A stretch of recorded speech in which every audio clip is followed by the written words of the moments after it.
los bendiga, apreciados hermanos.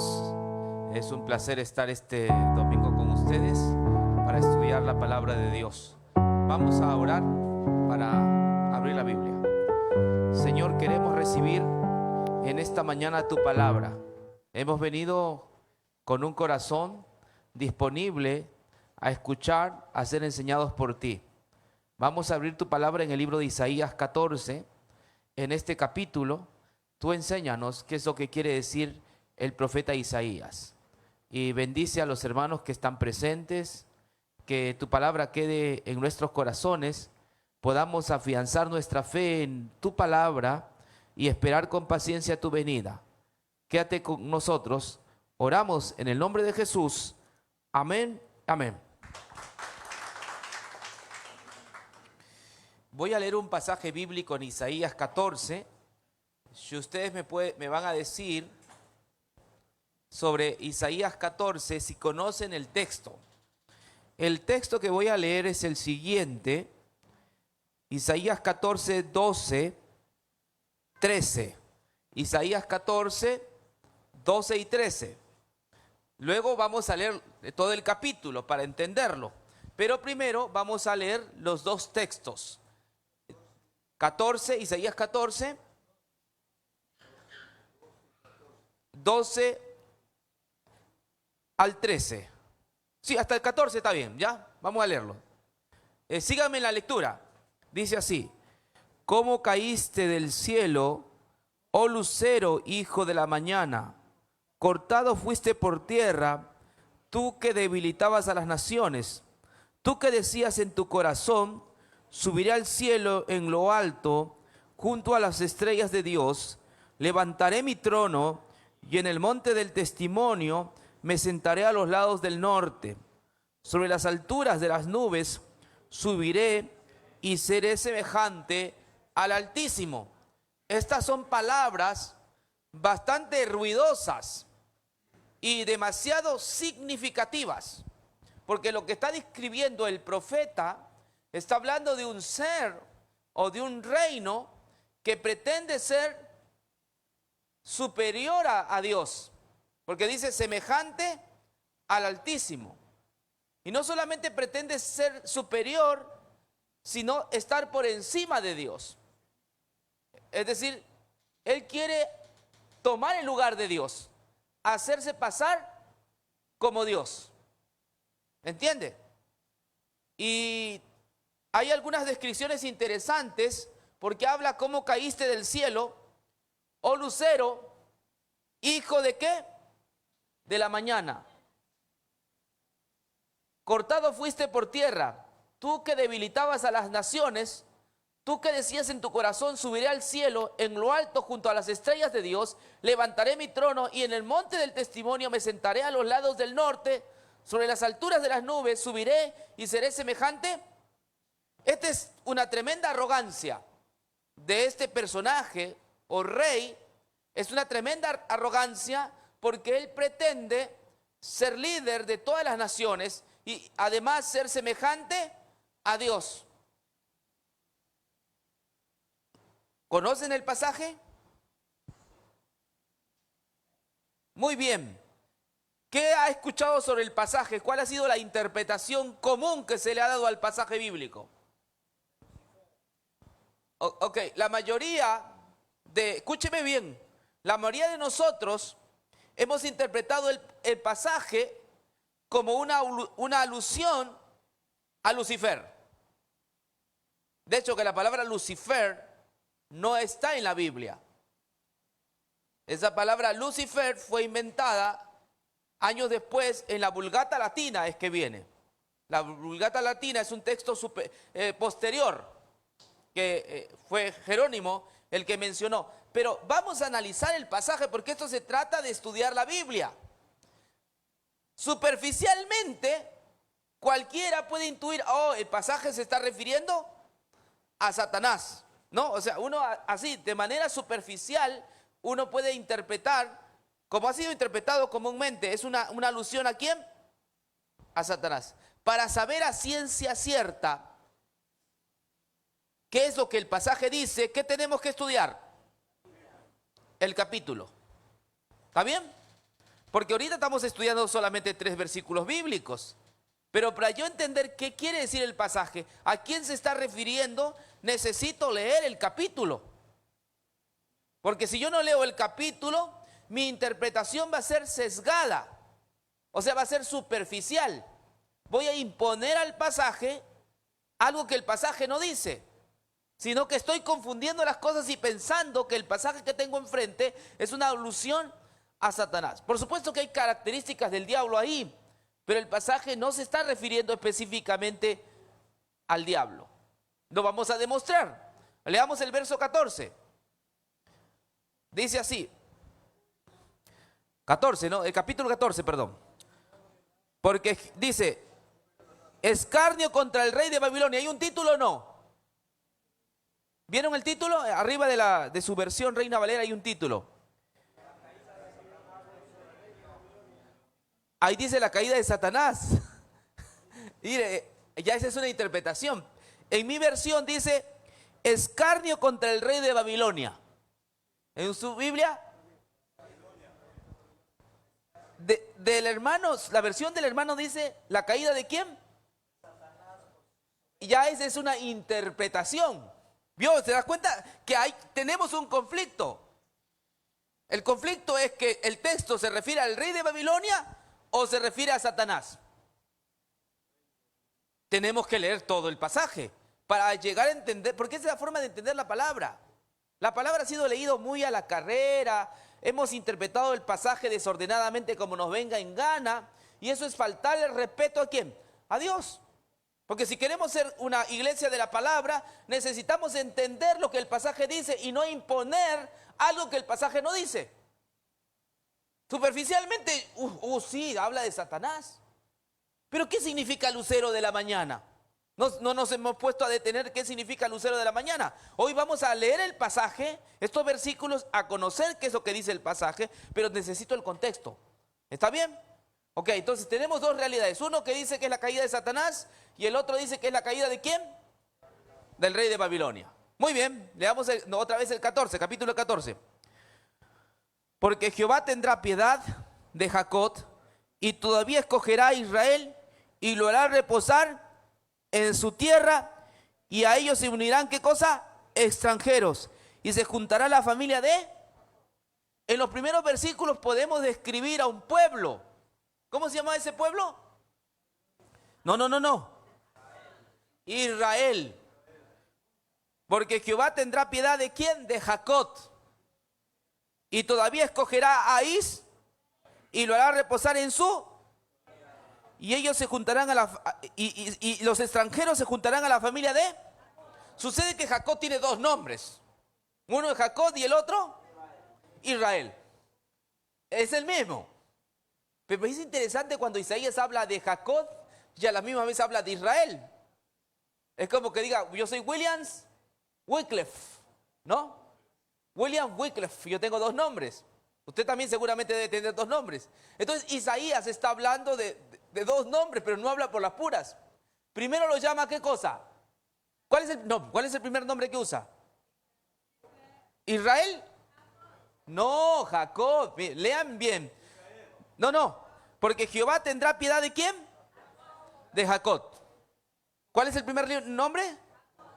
Jacob. Y luego va a hablar, pero es de la misma persona. ¿Pero por qué Dios habla primero de Jacob? Porque la palabra Jacob significa el mentiroso. Esa es la palabra Jacob. El mentiroso, el suplantador. Jacob, ese es su significado. Jacob, por eso Dios, cuando nos llamó a Jacob, le dijo, ya no te llamarás, sino Israel es un nombre que Dios le da. Es el nombre de la promesa. Es el nombre que le cambia. Porque el otro nombre es mentiroso, es un nombre pecador. Así que no te voy a llamar Jacob. Entonces, pero aquí en Isaías decide llamarle Jacob porque es pecador. ¿Me entiendes? Pero cuando se trata de su promesa, Dios no lo llama Jacob, sino ¿qué? Que significa mi pueblo, que significa la niña de mis ojos, que te amo, que yo te escogí, por eso te puse nombre mío, te llamé Israel. Ahí está la cosa. Para que el pueblo de Israel se recuerde que primero en Jacob del mentiroso sale mentiroso. Pero luego para que Dios diga, mira, a pesar que eres mentiroso, a pesar de que tú eres inicuo, a pesar que tú has sido suplantador, porque eso era Jacob en la vida real, era un hombre mentiroso. A pesar de eso, yo te llamé Israel y sigue siendo mi Israel. Aunque has caído, aunque has pecado, aunque te llame Jacob, tú sigues siendo ¿qué? Mi Israel, que quiere decir mi escogido, a quien yo llamé. O sea, yo no voy a romper mi pacto contigo. Aunque tú has caído en pecado, yo te voy a seguir llamando Israel. A eso se deben los dos nombres. ¿Entendió o no? ¿Está entendiendo? Entonces, ¿qué pasaba con Israel? ¿Qué estaba sucediendo con Israel? Mira, mi edad de Jacob y todavía escogerá ¿a quién? Ese es su compromiso, porque Dios había escogido a Israel como un pueblo. ¿Y escogerá a quién? A Israel. Tendrá piedad del mentiroso, del pecador. A la misma vez, todavía será llamado Israel su pueblo. Lo hará reposar en su... aquí hay una clave. ¿Qué pasaba en Israel? ¿Tenía reposo o no tenía reposo? No, no tenía reposo. Luego va a tener, ¿no? Después va a tener ¿qué? Pero en ese momento cuando Isaías está escribiendo, la tierra no tenía ¿qué? Reposo.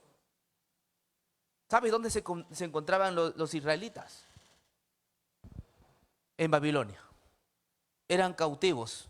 Cuando tú estás cautivo, ¿tienes reposo? ¿Alguna vez tú has entrado a la cárcel?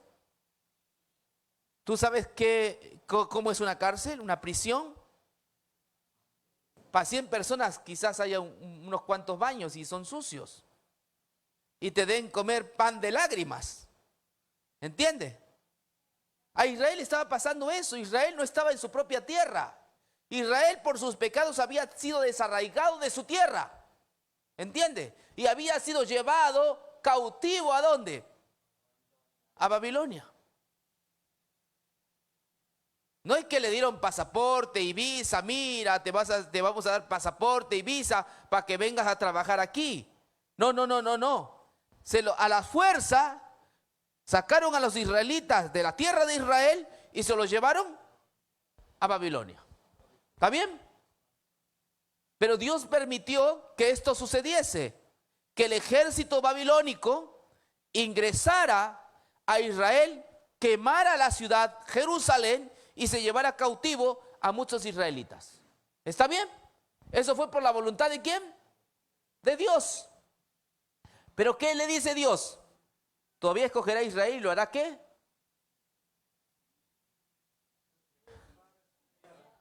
Esa es una gran promesa. ¿Sabe lo que voy a hacer, Israel? Voy a sacarte de donde estás y vas a volver ¿a dónde? A su tierra. ¿Usted cree que es una buena o mala noticia? Es una buena noticia. Dios los va a llevar a su tierra. Exacto. Es como que Dios le diga a ustedes, mira, después de su faena y todo lo que han pasado por acá, bien o mal, les voy a llevar a para que pasen sus años de vida y puedan descansar. ¿Entiende? En reposo, comer su misma comida, pasar con su mismo barrio, con su familia, ¿entiende? Morir en su país, sí, eso es lo que uno anhela. Entonces, Dios le está diciendo a Israel, Israel, todavía te amo, todavía te he escogido, aunque tú has pecado, te llama Jacob, por eso eres pecador, pero ¿sabes qué? Yo me comprometo a llevarte ¿a dónde? A tu tierra. ¿Y sabes qué? Me comprometo a darte descanso. ¿Le va a dar qué? Descanso. Pero eso es lo que Dios va a hacer porque los enemigos no lo quieren soltar. Porque son sus esclavos. ¿Quién quiere soltar a sus esclavos? En esa época nadie. Ningún rey soltaría a sus esclavos. Pero Dios se está comprometiendo a darle libertad. A darle otra vez su tierra. A que se reúnan entre familias. A que canten alabanzas. A que dancen. Porque cuando tú eres esclavo, tu vida no vale. Tú le perteneces a otra persona. Esa persona te maneja como títere. Y tú tienes que hacer su voluntad de esa persona. Así que Dios promete a su tierra, a su pueblo, darle libertad y que vuelvan del exilio a descansar en Israel. ¿Ok? Eso es bonito, amén. A eso es Dios bueno. ¿Y qué más vas a decir? ¿Y a ellos se juntarán quién? No, los extranjeros. ¿Y a ellos se juntarán quién? O sea, habrán extranjeros que también lleguen a amar su tierra y con ustedes van a lavar juntos, está diciendo allí, ¿no? Sí. Y se juntarán a la familia de Jacob, ¿ve? A la familia de Jacob. ¿Se acuerdan de Jacob, no? Una familia numerosa. ¿Cuántos hijos tenía? Ahí está, se juntarán a la familia de Jacob, es decir, se unirán al pueblo de Dios. Los extranjeros también se van a unir. Esta es una profecía, hermanos. Y la casa de Israel los poseerá por siervos y criados en la tierra y cautivarán a los que los cautivaren y se señorearán sobre los que los oprimieron. Está hablando que Israel liderará. Muy bien, avancemos el 3:4. Vamos a avanzar. En el día de reposo de tu trabajo y de tu temor y de la dura servidumbre en que te hicieron servir, pronunciarás este proverbio. ¿Contra el rey de qué? Y dirás, ¿cómo paró el opresor? ¿Cómo acabó la ciudad? ¿Qué cosa? Ahora sí, ¿de quién está hablando? ¿De Satanás o del rey de Babilonia? Está claro. El pasaje es claro. Está hablando del rey de Babilonia. ¿Y qué dice el pasaje sobre el rey de Babilonia? ¿Qué pasaba con este rey? ¿Lo había sometido al pueblo a qué? A dura servidumbre. ¿Usted sabe qué es dura servidumbre? Aquí en este país existen cierto tipo de personas que les gusta oprimir al trabajador. No todos. ¿Entiende? Hay personas, por ejemplo, que cuando tú trabajas no te dejan respirar. Ni un segundo, te están mirando ahí. ¿Entiende? Ni un segundo. No te dejan ni respirar. ¿Eso cómo se llama? Opresión. ¿Entiende? ¿Dura qué? Opresión. Porque no tienes libertad. Te distraes un poco, ya te gritan. Yo hace muchos años, cuando tenía unos 16 años, me acuerdo, mi tío me mandó a pintar una casa en Lima. Una casa me mandó a pintar. Y estaba la señora ahí. ¿Y creen que esa señora me despejaba la vista? Yo estaba pintando. No, que estás pintando mal. Que está veteado eso. Que esto, que el otro, que mira, que un huequito se te pasó. Y esa señora, hasta la 1, no paró de estar a mi lado. Y no podía trabajar. Entiendo, o sea, no me dejaba trabajar. Yo no podía descansar tampoco. Ella estaba ahí, como si yo fuera una máquina. Entonces, cuando fue la hora del almuerzo, ya saben lo que hice, ¿no? Me fugué. Porque no me gusta que me estén, ¿qué cosa? Maltratando, presionando. Yo no puedo trabajar de esa manera. Y mi tío, cuando ella se enteró, pues porque le dijo a mi tío, tío, yo no puedo trabajar de esa manera. Lo siento.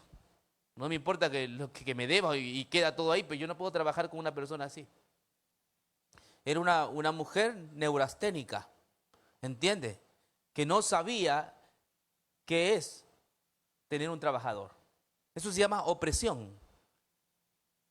Y en este país hay personas que les gusta oprimir. Hay otras que sí, te pagan bien, reconocen, ¿entiende? Y todo ese tipo de cosas. Pero no, hay personas que les gusta oprimir.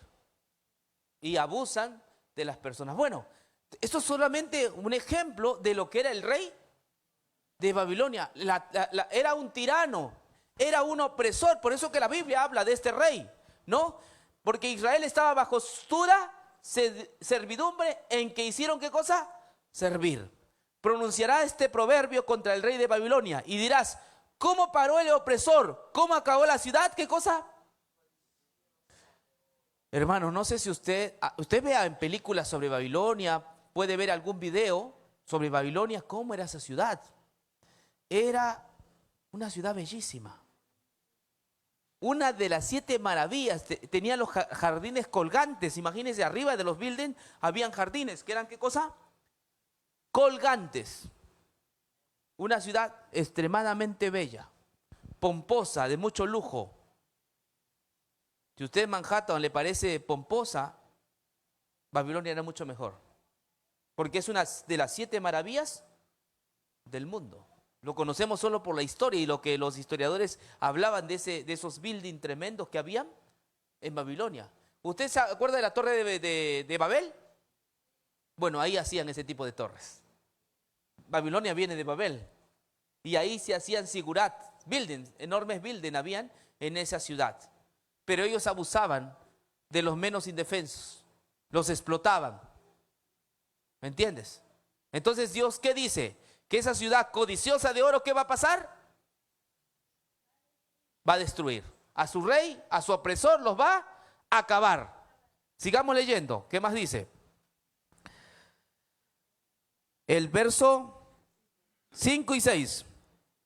Quebrantó Jehová el báculo de los impíos. ¿El cetro de quiénes?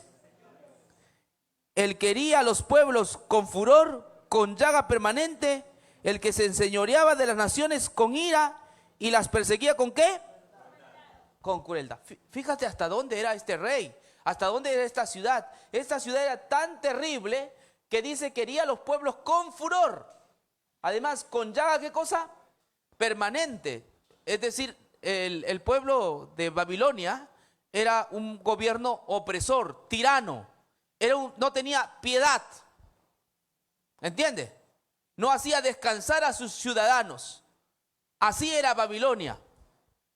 ¿Perseguía con qué? Yo les he contado, cuando ellos llevaban a alguien como víctima, mira, los asirios y los babilónicos eran parecidos, ellos agarraban, le cortaban esta parte de acá la piel, se llama deyosar. Y como cuando uno saca un plátano, lo de casca, le sacaban la piel así vivo. Luego los ponían sobre la pared con cemento para que las águilas vengan y se comieran. Era un pueblo ¿qué? Cruel. Era un pueblo que le gustaba la guerra. ¿Habrá naciones así parecidas? Sí las hay. Yo no puedo decir su nombre, pero hay naciones que tienen ese estilo. Bueno, Babilonia era ese estilo, así que no, imperios siempre han habido. Y uno de los imperios más terribles que amaba el oro y que saqueaba a las demás naciones era Babilonia. Y Dios está hablando de Babilonia. Este rey que era lucero de la mañana era Babilonia. Así que Dios, ¿qué va a hacer? Toda la tierra está en reposo y ¿qué más? Se cantaron ¿qué? Esto no sucedía, pero dice que la tierra, está hablando de la tierra de Israel, ¿qué estará en qué? En reposo y cantarán sus alabanzas. ¿Está bien? Esta es la profecía, ¿no? Es una profecía. Avancemos al 8.9. 8.9. Entonces, next. Ok. Aún los cipreses, ¿qué dice? Se regocijaron a causa de ti. Y los cedros del Líbano, diciendo, desde aquí tú pereciste. No ha subido cortador contra nosotros. El Seol abajo se espantó de ti. Despertó muertos que en tu venida saliesen a recibirte. Hizo levantar de sus sillas a todos los príncipes de la tierra, a todos los reyes de las naciones. Está hablando de regocijo. Hermanos, ¿sabes cuándo viene el regocijo? Cuando hay reposo. Cuando hay descanso, ¿qué viene?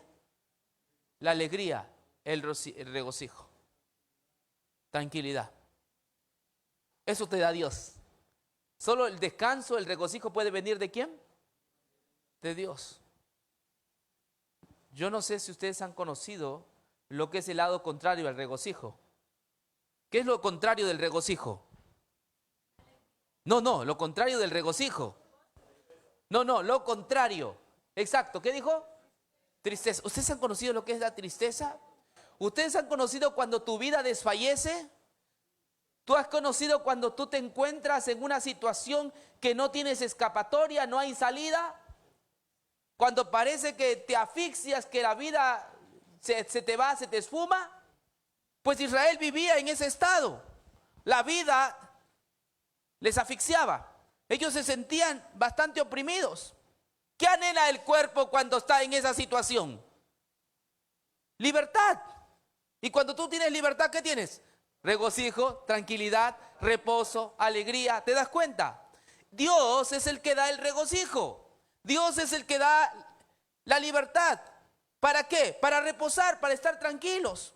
Porque uno anhela en la vida, lo que más uno anhela, ¿qué cosa es? Libertad. ¿Qué más anhela uno? Reposo.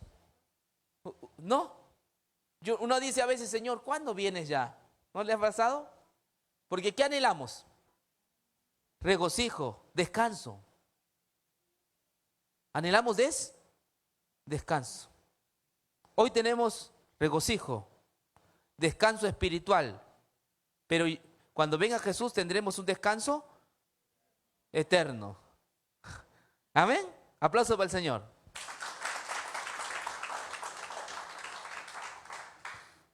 Hasta el cedro, que son maderas y árboles. ¿No se han dado cuenta que esto es verdad, no? Cuando usted está, por ejemplo, en una zona llena de árboles. Ayer que estuvimos en la playa, ¿no?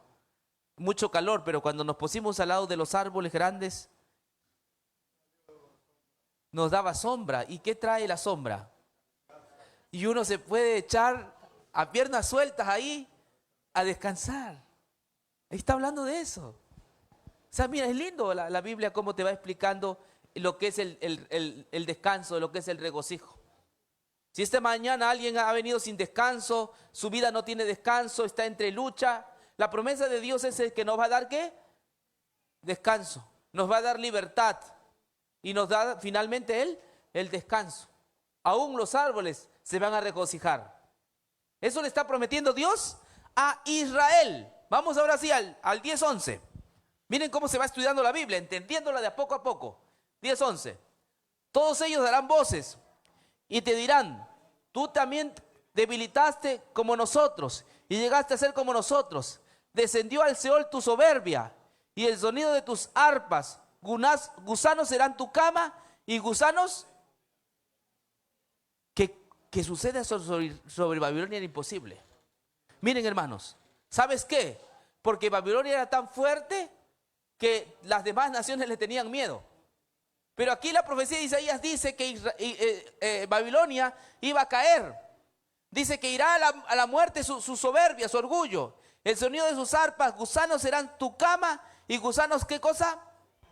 Te cubrirán. Está hablando de la muerte de este pueblo opresor. ¿Me entiende? Por haber oprimido a su pueblo.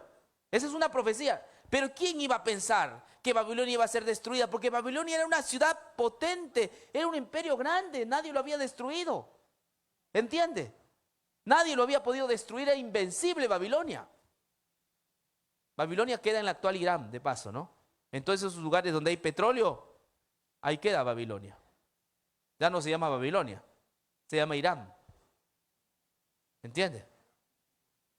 Pero de la ciudad esta no hay nada. No quedó ni un palo, por decirlo así. Ningún building quedó. Todo fue completa, tal como la profecía decía. Iba a ser destruida. Esa es la profecía. Avancemos un poco más. 11:12. Fíjate, ahora sí vamos a entender el pasaje, ¿no? ¿Cómo caíste del cielo, oh lucero? Cortado fuiste por tierra. ¿Tú que debilitabas a dónde? ¿De quién habla entonces? De Babilonia. No hay dudas que habla de quién. Ahora voy a explicarle qué es eso de lucero. Sucede que en los planetas hay un planeta que se llama Venus. Sí, pueden ustedes chequear ahí, ¿no? Hay un planeta llamado Venus. Aquí, esa palabra es Venus. Venus es un planeta que brilla, por eso es como lucero. ¿Se entiende? Brilla. ¿Entiende? Brilla. Tiene un brillo así, da como un lucero. Luego eso se desaparece, pero es así. Aquí está hablando de forma figurativa o poética ¿de quién? De Babilonia, que brillaba. Era una ciudad que brillaba. ¿Quién no quería conocer en esos tiempos Babilonia? Babilonia era un imperio. ¿Quién no quería viajar a Babilonia? Era una ciudad que brillaba. Hermano, hasta ahora nadie ha podido hacer lo que se hacía en Babilonia, en los jardines colgantes. Testeen también. Babilonia tenía los jardines colgantes en los buildings. Hasta ahora ningún arquitecto ha podido diseñar algo parecido. En sus calles, en sus plazas, habían leones alados. De colores, la ciudad era extremadamente bella. Era un lucero, como el planeta Venus. El planeta Venus brilla, pero de pronto viene el sol, no, y eso se acaba. ¿Sí? Pero así es el planeta Venus. Esa palabra lucero, Isaías lo está sacando del planeta Venus. Como es una ciudad que es simbólico, que brilla, que impacta, que llama la atención, que es pomposa, que es lujosa, que tiene mucho dinero. Pero ¿qué iba a pasar? Cuando dice caer del cielo, está diciendo que va a ser destruida. ¿De dónde viene su juicio? Del cielo. ¿Cómo caíste de dónde? Del cielo. Tu juicio viene. Tu destrucción es inminente. Oh lucero, hijo de la... Tú que brillabas, tú que te creías la pomposa, tú vas a ser echado ¿por dónde? Por tierra. Tú que debilitabas a las naciones, tú que decías en tu corazón, ¿subiré a dónde? Al cielo. En lo alto, junto a las estrellas de Dios, levantaré ¿qué? Y en el monte del testimonio me sentaré a los lados del norte. Sobre las alturas de las nubes subiré y seré semejante al... Todas estas descripciones de aquí son poéticas. Cuando se habla del monte, todas las culturas sabían que había un monte superior. Y él quería estar por encima de todos. El rey de Babilonia llegó a creerse Dios. ¿Se acuerdan qué hizo Dios con Nabucodonosor una vez? Lo volvió loco. Como animal. ¿Estuvo cuánto tiempo? 7 años. ¿Por qué? Porque era soberbio. Pero no solamente Nabucodonosor, sino que está hablando del rey, de los reyes de Babilonia. Todos los reyes de Babilonia se creían dioses. Se creían deidad. Que estaban por encima de todo. Ellos pensaban que su ciudad nunca iba a ser, ¿qué cosa? Destruido. Es como Estados Unidos llegue a dejar de ser potencia. Y se vuelva como Bolivia. ¿Puede pasar? Sí, puede pasar. Porque cuando una ciudad se vuelve soberbia, cuando una ciudad ataca a sus ciudadanos, oprime a sus ciudadanos, cuando una ciudad se pasa y toma la cuestión de Dios o quiere imponer leyes que no son de Dios, o así sean de Dios, pero imponerlas ya es un pecado. Se llama soberbia, tiranía. Cuando una ciudad se vuelve tirana, Dios no puede estar cruzado de brazos. En este caso, esta ciudad era tirana. Dios la usó una vez, no crean que no. A Babilonia Dios la usó para llevar a su pueblo que estaba en pecado cautivo. Eso fue la voluntad de Dios. Dios lo usó. Dios le dio ese trabajo de ser querubín protector, que cuidara. Pero ellos se ensobrecieron y se pusieron por encima de Dios. Dios a través del profeta Daniel les llevó el evangelio. Usted sabe que Daniel interpretó los sueños, pero ellos no quisieron caso. Dios les dio la oportunidad de conocer el evangelio, la verdad. Por momentos aceptaban, pero mayormente se inclinaban a sus dioses. ¿Ya están entendiendo? Entonces Dios decide a este pueblo, a este rey, que va a ser cortado. Tú debilitabas a las naciones, porque a todas las naciones las debilitaba. Tú que decías en tu corazón, subiré al cielo. En lo alto, junto a las estrellas de Dios, levantaré mi trono, y en el monte del testimonio me sentaré a los lados de él. Cuando una nación se toma la arrogancia de ser más que Dios, viene su declive. Créeme lo que le digo. Cuando una nación pierde esa sensibilidad, ese estilo de compasión, y comienza a ser tirano sobre su pueblo, la ciudad decae. El país decae. Porque algo que Dios no puede tolerar es la esclavitud. ¿Entiende? Y ha pasado en la historia cosas que han pasado sobre esto de acá, ¿no? Entonces Dios decide ¿qué cosa? Destruir. Vamos a los últimos versículos.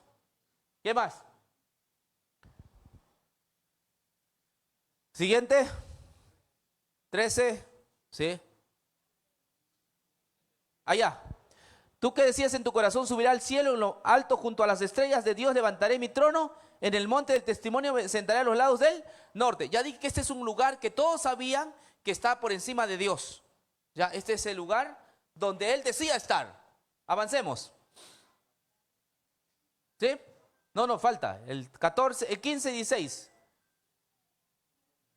15 y 16, ¿se puede? ¿O lo veo yo?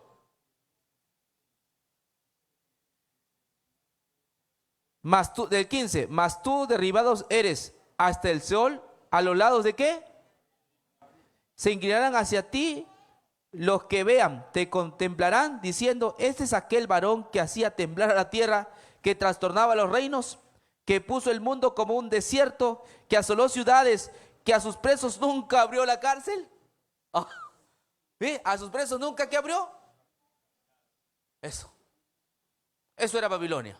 Pero ¿cuál es la profecía? ¿Sabes cómo se destruye? Babilonia decía ser imposible, que nadie lo podía destruir. ¿Sabes cómo se destruye?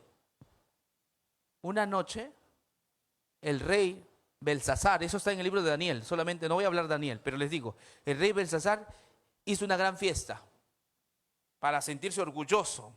Pero ¿sabes qué mandó en esa fiesta? A traer los utensilios de la casa de Dios. En esa misma fiesta, todos los utensilios que eran para la casa de Dios, él las expuso como su trofeo. Profanó los utensilios de Dios. Y ya apareció una mano que se escribía en dónde, que decía Mene Upasín, creo, ¿no? Has sido pesado en balanza y ha llegado tu juicio. Y el rey en fiesta, dado al vino, todo Babilonia estaba en fiesta. Algo así como estuvieron en Brooklyn, ¿no? Ayer creo que fue. Sí, yo no fui porque estaba dedicado de salud. Si no me quemaba también, dice que hubo un incendio. No suelo ir. No suelo ir porque para mí yo aprecio la vida de otra manera. Hay cosas que aprecio más que ese tipo de cosas. Puede que alguna vez vaya, ¿no? Pero no me llamó la atención ahora. Pero ellos estaban en un momento de París, de fiesta. Todos estaban tomados. Y aquella noche apareció Ciro. Era un rey de otro lugar. El rey Ciro era medo-persa. Él vio Babilonia y Babilonia decía que nadie lo podía destruir porque tenía murallas, enormes murallas. O sea, eran indestructibles, nadie podía penetrar esas murallas. Pero Dios estaba usando al rey Ciro. ¿Sabes qué hizo el rey Ciro? Se dio cuenta que había un río que ingresaba a la ciudad de Babilonia. ¿Cómo se llamaba ese río? No. Éufrates, exacto. ¿Era el río? Ojo que en Apocalipsis se menciona ese río, pero es otro tema, pero está conectado a lo que yo le digo, solo que no es mi interés Apocalipsis ahora. Entonces el rey Ciro vio el río, pero un río torrentoso. Pero estaba como muchos soldados, para que no se den cuenta, el rey Ciro se fue más atrás de Babilonia, mucho más atrás, vamos a ver unos 5 kilómetros, ¿no? Comenzaron esa noche a cavar y abrir otra zanja para que el río se desviara. Y todo el cauce del río Éufrates se desvió. Y entonces, debajo de ese río estaba la ciudad. Y los soldados ingresaron en río seco. Quemaron la ciudad. Mataron a su rey y destruyeron. Y hoy día no hay Babilonia. No existe. Egipto existe, ¿verdad? Sí existe. Pero de Babilonia, y Babilonia era mejor. Solo ha quedado lo que es el horóscopo, ¿no? El horóscopo, la quiromancia, cartomancia, todas esas cosas que se practicaban en Babilonia, las prácticas sí han quedado todavía, ¿entiende? Pero la ciudad, la riqueza y todo ese emporio que tenían ellos fue completamente devastado. Pero lo mejor de esto no queda allí, sino que Dios cumplió su palabra. ¿Sabes qué hizo con su pueblo? Lo devolvió ¿a dónde? A Israel. Reconstruyó su santuario, su templo, volver a su tierra, comer su misma comida. El pueblo se fue alegre, ¿entiende? Fue feliz porque Dios los había dado ¿qué? Libertad. De la misma manera, hermanos, puede haber personas que nos hagan entristecer la vida. Puede que tú estés viviendo la vida que no has soñado. Tu vida no sea una vida feliz. Puede que tú tengas tristeza en tu corazón y tú lo sabes. Pero así como Dios ayudó a Israel, Dios también te promete darte libertad. Dios te promete dar ¿qué? Descanso. Dios te promete dar reposo. Dios te promete librarte de tus opresores, de tus enemigos. ¿Eso lo va a hacer quién? Dios. Confiemos en Dios, porque todo esto es un símbolo del gozo y regocijo que hoy tenemos en Cristo. Hoy nuestro gozo, nuestro regocijo es ¿quién? Cristo. Cristo es el que nos da el descanso. Antes la tierra nos daba descanso, ¿verdad? Israel se iba a su tierra y tenía descanso. Pero hoy nuestro descanso, ¿quién es? Así que Dios te mande al África, ¿qué tendrás? Descanso. Así Dios te mande a India, ¿qué tendrás? Porque ya el descanso ya no nos da una tierra.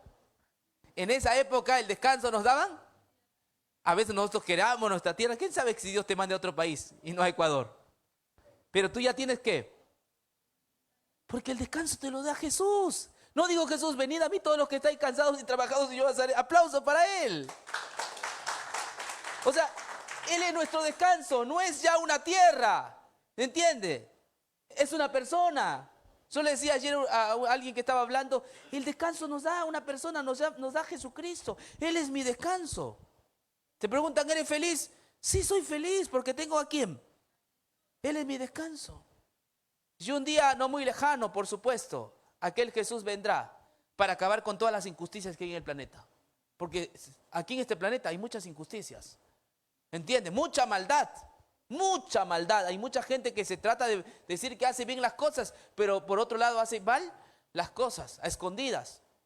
Hay muchos políticos que abusan del pueblo, oprimen al pueblo, se creen los buenos, pero oprimen al pueblo. En el día final, Dios tendrá que hacer justicia con esas personas. ¿Entiende? Pero Dios nos dará el descanso final. Eso se llama el reposo final. Hoy tenemos un descanso por la fe en Cristo. Aplauso para el Señor. Ahí está, ve. Mire, ve. Esos son los jardines colgantes. Ese es Babilonia.